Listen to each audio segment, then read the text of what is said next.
한 사람이 길에서 푹 쓰러지고 이내 그 뒤를 따라 한 남성이 뛰어오고 있습니다. 이내 도착한 119 구급대원.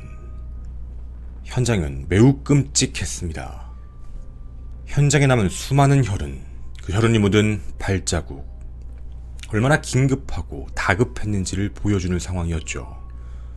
분명히 사건 현장은 살인사건 현장이었습니다. 범인을 잡아야만 했죠.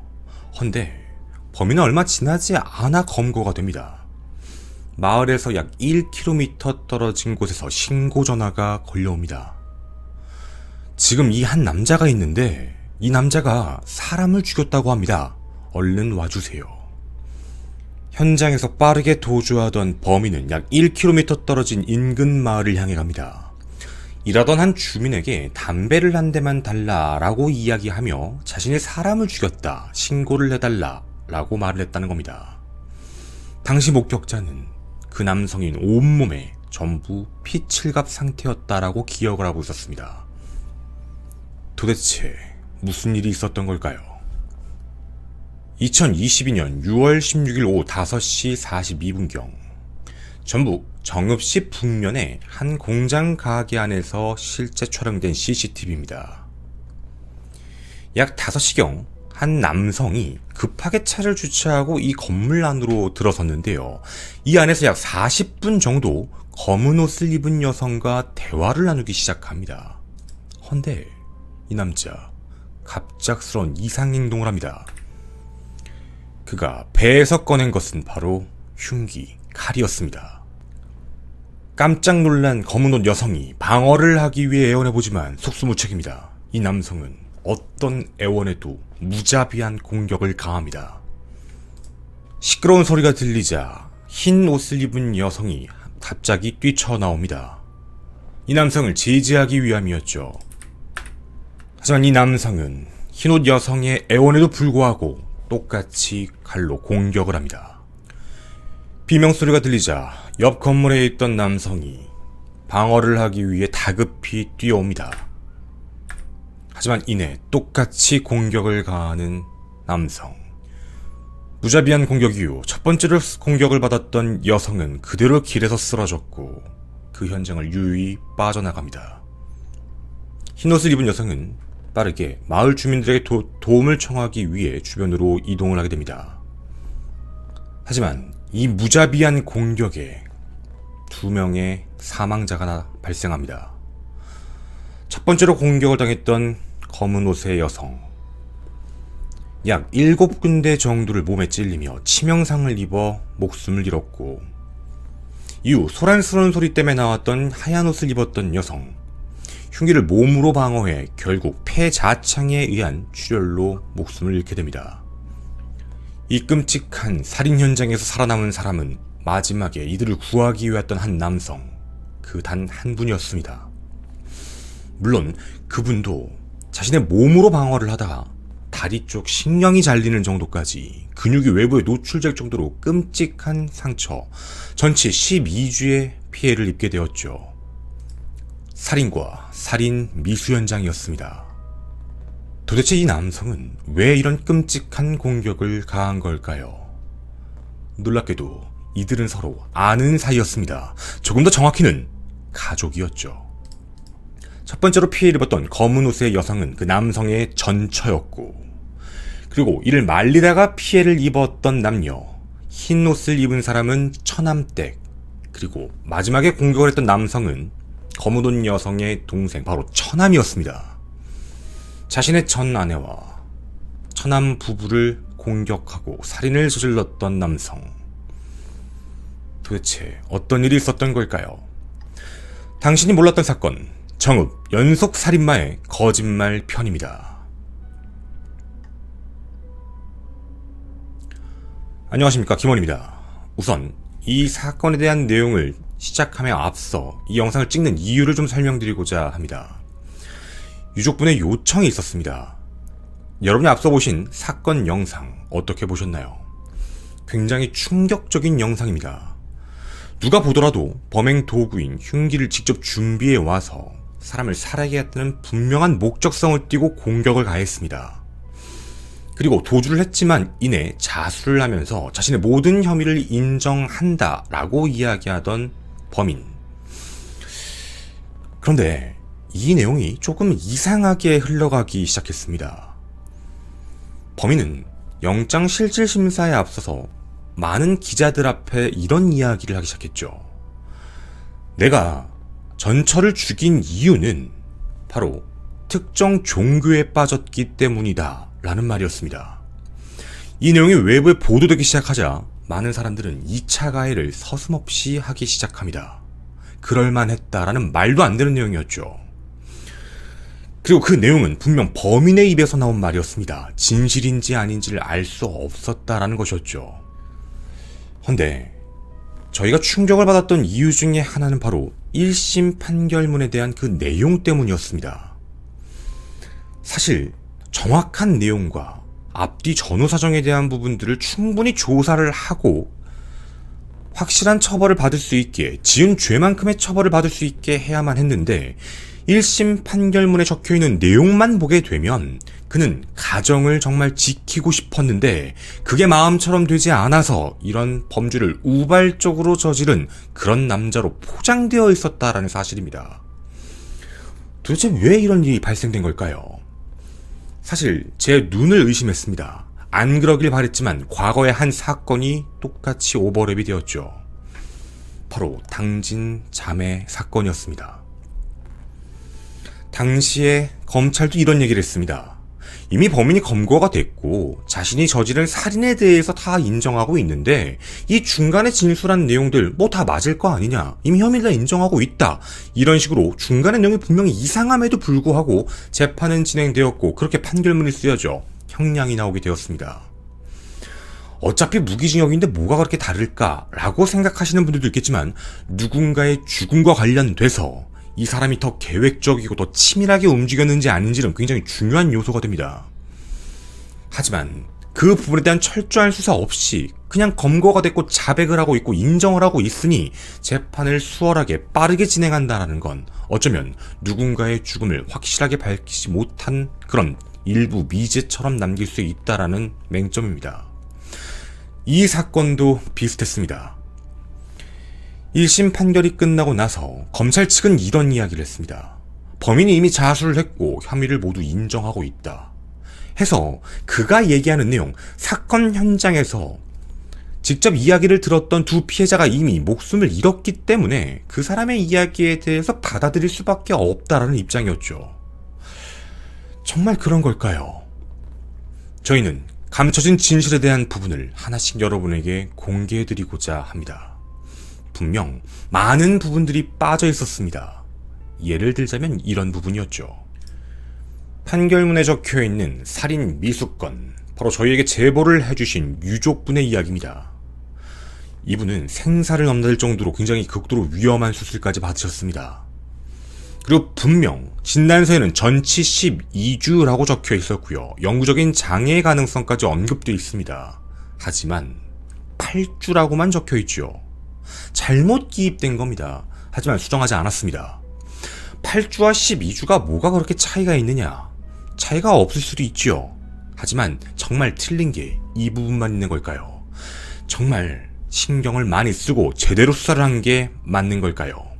기승전결 중 이미 결론이 난 사건, 자백을 한 사건, 중간 내용은 그냥 범인의 말대로가 정말 맞는 건지, 그리고 이걸 인정하게 되면 얼마나 무서운 결과가 발생할 수 있는지 오늘 여러분에게 전해드리고자 합니다.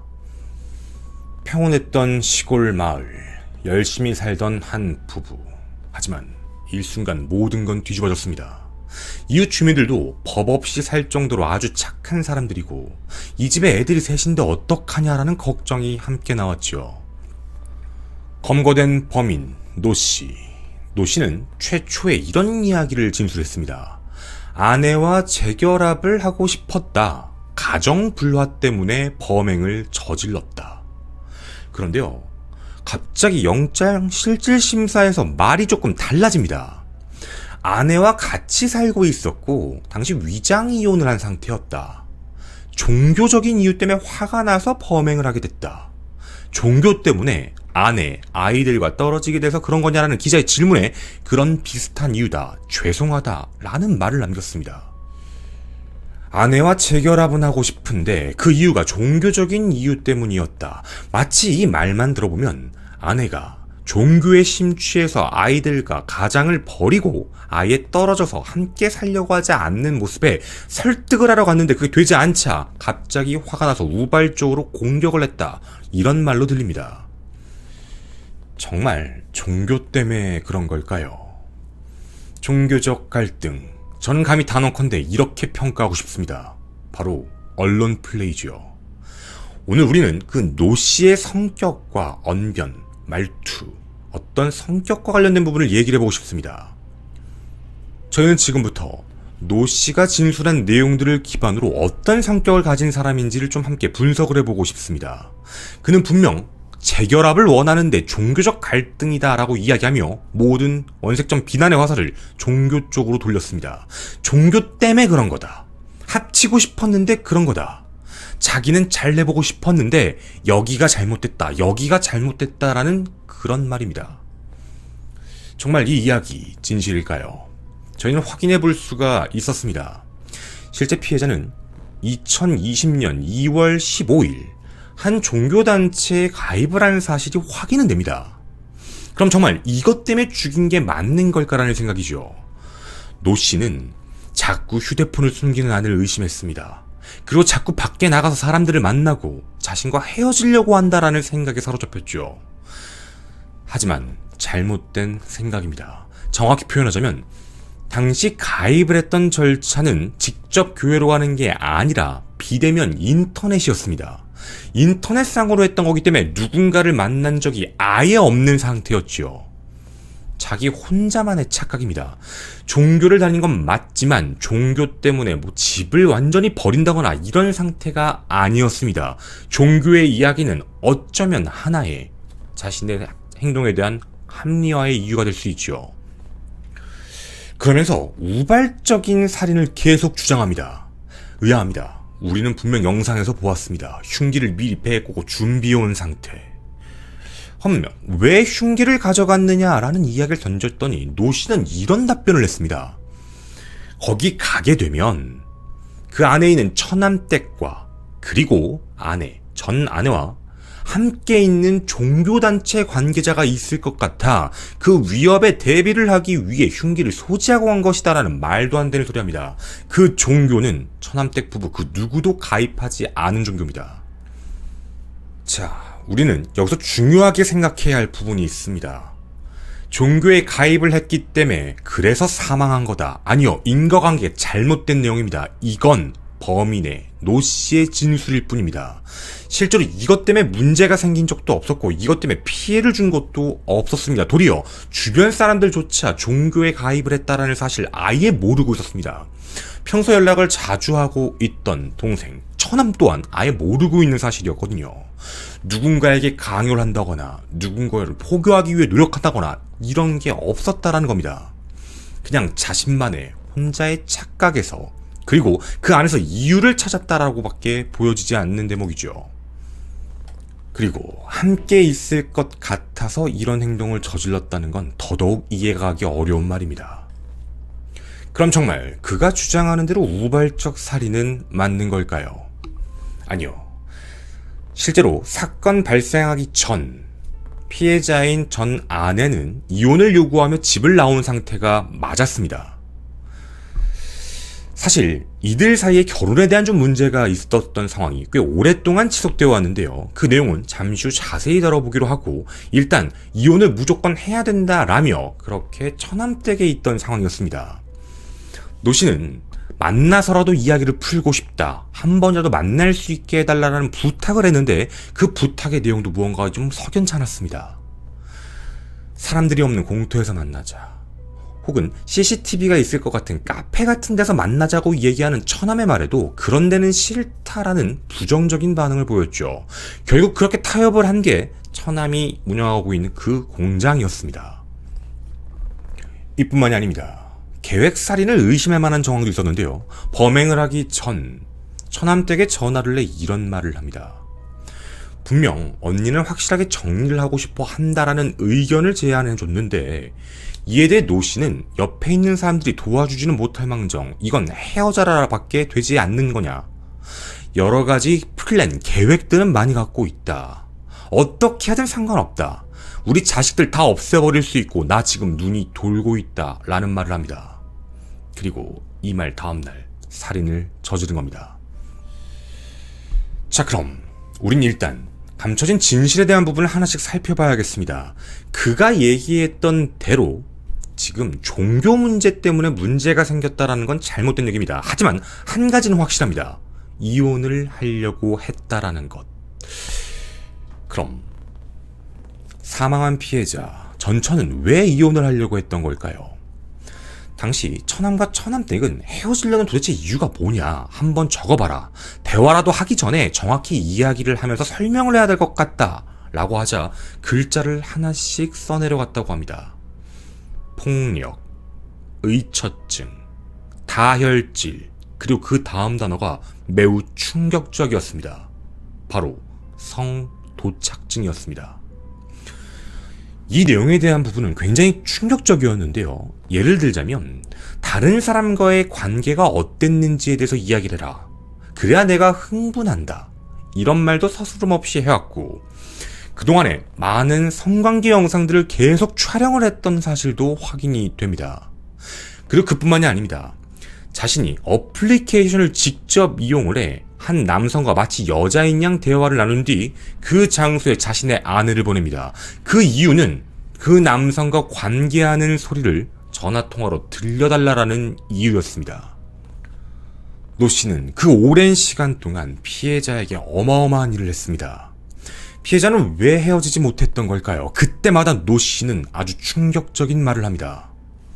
그럼 다 죽일 거다. 아이들부터. 너도 가만두지 않을 거다. 너의 가족들도 가만두지 않을 거다. 이런 식의 위협과 협박을 계속합니다. 일종의 가스라이팅이었죠. 피해자에겐 자식이 전부였습니다. 자신의 자식들이 잘못되는 걸 절대로 참을 수가 없었던 피해자는 한 가지, 성인이 될 때까지만 참아보자라며 꾹꾹 참아오던 상황이었죠. 그러던 찰나 2020년 12월 한 번의 기회가 오게 됩니다. 바로 이들 사이의 위장이혼 문제였는데요. 위장이혼을 요구한 것도 노 씨였습니다. 노 씨가 신용불량자로서 어떠한 것도 할 수 없는 상황이 되었는데 자신의 큰아들이 만약 대학교의 기숙사, 대학교에 진학을 하게 되면 자신이 살았던 임대 아파트에서 쫓겨날 위기에 처해 결국 강제적으로라도 위장이혼을 하며 함께 살고 있던 겁니다. 즉 법적으로는 이미 2020년 이혼 상태였던 것이죠. 그렇게 큰아들이 대학에 진학합니다. 그 사실을 알게 된 아내, 이젠 정말 끝났다라고 판단한 겁니다. 아들은 성인이 되었고 자신은 할 만큼 한 것이고 그렇게 요구를 합니다. 우린 진짜 이혼을 한 게 맞다. 그게 어쩌면 처음이자 마지막 아내가 남편 노 씨에게 이야기한 자신의 생각과 주장이며 그동안 참아왔던 모든 것이었습니다. 하지만 이걸 노 씨는 절대로 받아들이지 못했던 것이죠. 계속적으로 설득했지만 집을 나갔다라고 이야기하면 모든 책임과 피해를 전부 아내가 잘못된 것처럼 이야기하던 노 씨입니다. 말을 이렇게 합니다. 아이들을 버리고 자신의 연락도 하고 두절시키고 계속 가출을 한다. 계속 집에 늦게 들어온다. 다 거짓말입니다. 실제로 재판상에서도 노 씨는 이런 말을 합니다. 평소 말다툼이 있긴 했지만 연호 부부처럼 사이가 그렇게 나쁜 건 아니었다. 하지만 아들의 증언이 있었죠. 매번 싸웠다. 실제로 칼을 든 것도 본 적이 있다. 그리고 아내가 집을 나가면서 초등학생 딸을 방치하고 연락도 무시했다라는 말, 거짓말입니다. 실제 기록이 있습니다. 계속적으로 아내는 걱정했습니다. 빨리 정리하고 자리를 잡은 아이들을 데려올 생각이셨죠. 연락도 하고 배달도 시켜주는 등 계속적으로 관심을 갖고 있는 상황이었습니다. 이 모든 걸 다 아무렇지 않게 거짓말을 하고 있었던 것이죠. 분명한 건 아내는 모든 걸 끝내고 싶어 했습니다. 그게 20년간 자신이 지켜왔던 이유였지요. 참아온 겁니다. 하지만 분명 2020년을 계기로 모든 건 끝난 상황. 아들은 그렇게 대학에 진학했으니 더 이상의 관계를 이어가고 싶지 않았던, 그리고 너무나도 많은 피해를 당했습니다. 성적 피해까지 서슴없이 않게 했던 노 씨였죠. 이 사실을 알게 됐던 제보자는 이런 말씀을 전하셨습니다. 나까지 죽었다면 노 씨는 사형이지 않았을까. 내가 죽지 않아 누나랑 내 아내에게 너무 미안하다. 여러분은 지금 노 씨에 대해서 어떤 생각이 드시나요? 자기가 죽인 건 인정한다. 자수까지 해서 자수감경까지 받으려고 하는 상황이었죠. 근데 모든 책임의 원인을 대한 부분들을 다른 쪽으로 돌리고 있는 모습을 많이 보입니다. 오랜 시간 동안 아내가 당해왔던 가스라이팅 피해를 비슷하게 언론에다가도 똑같이 이야기하는 그런 느낌이었죠. 사실 조금만 확인해보면 알 수 있었습니다. 그의 범행 동기는 실제로 그런 내용이 아니라 다른 보복범죄의 성향이 더 강하다라는 것이죠. 보복범죄로 살인을 저지른 것과 가정불화로 인해서 살인을 저지른 건 분명 다른 문제입니다. 재판부는 어떤 판결을 냈을까요? 놀라지 마십시오. 지금부터 그 판결문을 읽어드리도록 하겠습니다. 첫 번째, 계획적 살인에 대한 부분. 재판부는 이렇게 판단합니다. 노 씨는 살해할 의도로 가져간 것이 아니라 방어용, 협박용으로 가져갔던 것이고 재결합을 거부하는 피해자에게 순간적으로 화가 나 살해한 것이므로 계획적 살인이 아닌 우발적이라는 부분으로 주장을 하고 있었죠. 하지만 재판부는 이렇게 판단합니다. 첫 번째, 가정불화를 겪다가 아내가 가출을 하자 앙심을 품게 된 점, 등산용 칼을 미리 준비했고 그리고 이동 중 지인과 통화하며 죽이겠다라는 취지로 여러 차례 말한 점, 사건 당시 테이블 사이를 마주보고 앉아 차분히 대화하다가 갑자기 테이블 위로 넘어가 피해자를 넘어뜨린 후 그 이후에 방어 행위로 볼만한 것도 없이 무방비인 상태의 피해자 위에 올라타 급소를 반복적으로 찌른 점, 그로 인해 피해자가 사망한 점, 그 이후 응급조치나 구호조치 없이 그대로 도주한 점을 보면 계획적 살인으로 보는 것이 타당하다라고 판단합니다. 계획적 살인이라는 것이죠. 그리고 범행 수법 또한 매우 잔혹하다라고 평가했습니다. 이대로만 보면 무기징역형이 선고가 되는 게 맞지 않을까요? 이에 대해 재판부는 이런 말을 남겼습니다. 판결문 그대로 읽겠습니다. 피고인 노 씨에 대하여 검사는 무기징역형을 구형하였다. 앞서 본 이 사건 범행의 태양, 내용, 결과, 범행의 경위, 범행 후의 정황, 피해의 정도가 크고 피해가 전혀 회복되지 않은 점 등을 형벌의 일반 예방적 기능에 비추어 볼 때 피고인을 우리 사회가 포용하기에는 사회적 위험성이 너무나 크므로 무기징역형에 처해야 한다는 검사의 주장에 수긍할 만한 점이 전혀 없는 것은 아니다. 그러나 다른 한편으로는 제가 제일 이해가 안 가는 대목이기도 합니다. 자세히 들어봐 주십시오.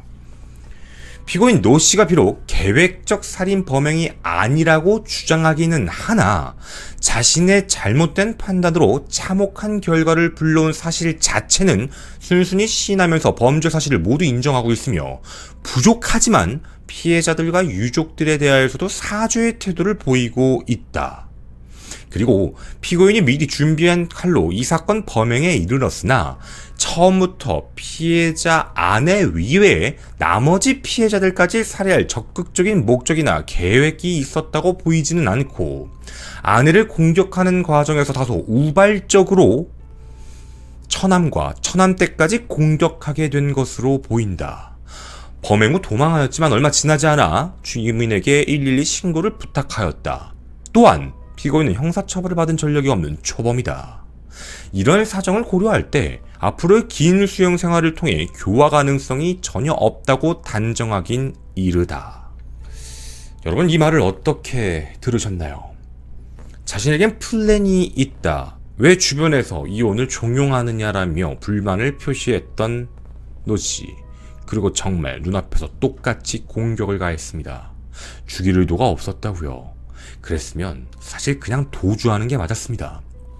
하지만 용기를 들고 눈앞에 보이는 사람마다 다 찔렀습니다. 하지만 정말 아량이 넓은, 마음이 넓은 재판부는 이를 우발적 살인으로 인정합니다. 계획적 살인, 우발적 살인이 동시에 발생했습니다. 그리고 무차별적으로 3명의 사상자, 2명의 사망자가 발생을 했죠. 두 가정이 파탄이 났습니다. 헌데도 그에게 무기징역이 아닌 유기징역 45년형을 선고했습니다. 인터넷 댓글을 봤더니 이런 이야기가 있더라고요. 우리나라 무기징역을 선고하게 되면 20년 안엔 가석방 되지 않냐? 차라리 45년이 낫다. 잘못 알고 계신 겁니다. 무기징역이야 그럴 수 있지만 유기징역, 이렇게 45년형 같은 유기징역형은 형량의 3분의 1을 채우게 되면 모범수로 석방이 가능할 수 있습니다. 특히 지금 이 사건의 판결문처럼 범인이 이야기한 대로 많은 탓이 마치 아내에게 있는 양, 이런 식으로 이야기하면서 선고를 받게 되고 그 이후에 모범수 생활을 하게 되면 15년 이후에는 출소할 수가 있다라는 뜻이 됩니다. 여러분, 저는 이 사건에 대해서 좀 문제가 많다라고 판단을 하고 있습니다. 일단 자수를 냈고 혐의를 인정한다라는 부분에 대해서 받아주며 노 씨의 진술 그대로 모든 걸 넣어버렸다라는 내용이죠. 수사를 편하게 하기 위해서였던 걸까요?